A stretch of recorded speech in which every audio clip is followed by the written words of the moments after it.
अस्सलाम वालेकुम जी। मैं तुहाडा अपना वैस घुमन सियालकोटी। अज 9 जून सन 2023 ते दिन जुम्मतुल मुबारक दा एक सजरी सवेर दे नाल गुड मार्निंग सुबह बखैर।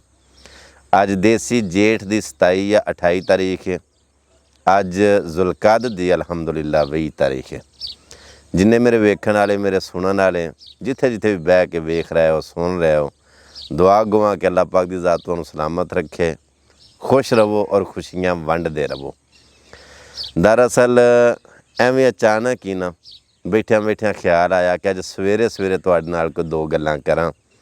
जिवें कि सुबह सुबह के टाइम लोग अपने अपने कम्मां कारां नूं अपनी रोज़ी रोटी वास्ते निकल गए ने, जिवें कि चिड़ियां दीयां डारां, कावां दीयां उडारां, पंछी अपनी अपनी रोज़ी रोटी की तलाश वास्ते निकल पे ने ना मूँह हनेरे। इस तरह जिन्हां लोकां ने मंडी जाना हुंदा वो मूँह हनेरे नमाज सबक पढ़ के अपने अपने कम्मां काजां नूं निकल गए ने। जिवें कि दोधी दुध पा रहे हैं और शहर अल खड़ रहे हैं। इस तरह जिन्हां लोकां ने माल डंगर रखे है वो अपने माल डंगर दे आरे लग गए हैं, यानी कि धारां शारां कढ रहे हैं। जेड़े जेड़े भी काम लगे हो रोज़ी रोटी वास्ते दौड़ भज कर रहे हो, मैं दुआ गुआ कि अल्लाह तुहाडे रिज़क दे विच बरकत पावे। गल असल ये वे, किसी नूं रवा के किसी नूं परेशान करके ते जे असी चाहिए ना सुख पाना सुकून पाना तो नहीं पा सकते। अगर सुख सुकून ते चैन पाना है ना, उहदे वास्ते जरूरी ये वे कि जेड़े तुहाडे नाल ही रिलेटिड ने या जिन्हां दे नाल तुहाडे मामलात ने उन्हां नूं परेशान ना करो। याद रखियो किसी नूं परेशान करके ते तुसीं सुकून नहीं पा सकते। उहदी एक मिसाल इस तरह है, वेखो ना मामलात इंज ने कि जे मिसाल के तौर के उत्ते किसी का हक खा के किसी नाल ज़्यादती करके किसी नाल भैड़ करके तुसी जिन्नियां मर्जी इबादतां करो, जिन्नियां मर्जी तुसी सदके खैरातां ज़कातां हज उमरे जो मर्जी कर लो, जिहदे वास्ते तुसी करदे हो ना पे उन्होंने तो सारा पता ना कि तुसी की करदे हो पे। साडे इत्थे एक बंदा माशाअल्लाह अल्लाह दी ज़ात उहनूं सलामत रखे, उहदे वास्ते असीं चंगी भी दुआ करने आ, माड़ी नहीं करदे। असां ना उहदे कोलों एक प्लाट ले लिया, वो भी घुम्मण ही है।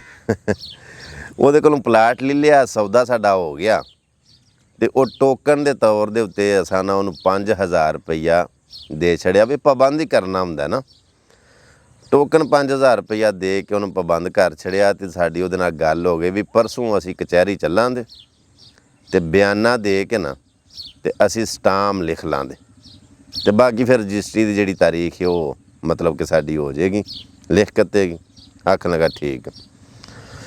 असां उहनूं 5000 रुपया जदों दे छड़िया ना, अपने वालों पाबंद कर छड़िया, उहनूं मुੱਲ चंगा लभ गया उस प्लाट का होर किसी थां तो। रेट जदों चंगा लगा ना तो उन्हें प्लाट अगले थां वेच छड़िया। हुण जदों परसों का दिन आया ना, असीं उहनूं फोन करिए नंबर बंद।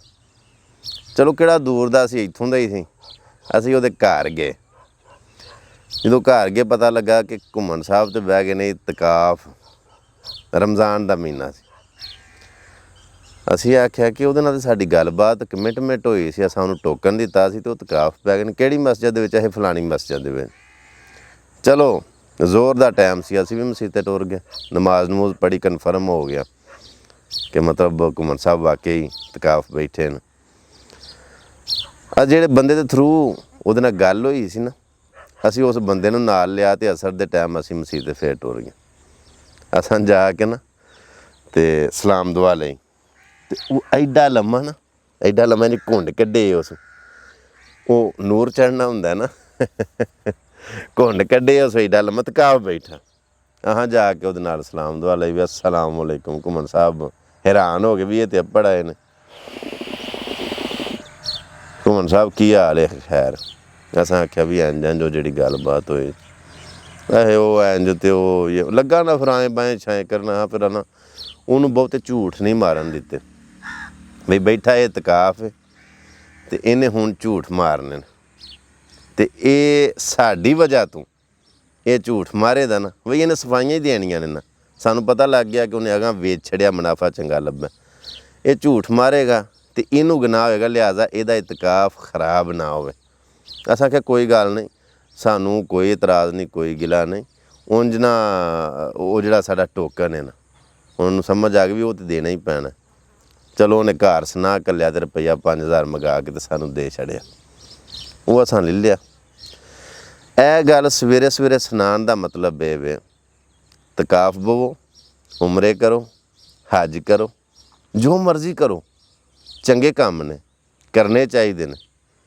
ਇਹ ਸਾਰੇ ਕੰਮ ਛੱਡ ਕੇ ਤੇ ਇਹ ਕੰਮਾਂ ਨੂੰ ਤਰਜੀਹ ਦੇਣੀ ਚਾਹੀਦੀ। ਲੇਕਿਨ ਜਿਹੜੇ ਦੁਨਿਆਵੀ ਮਾਮਲਾਤ ਨੇ ਨਾ, ਆਪਣੇ ਉਹ ਦਰੁਸਤ ਰੱਖੋ।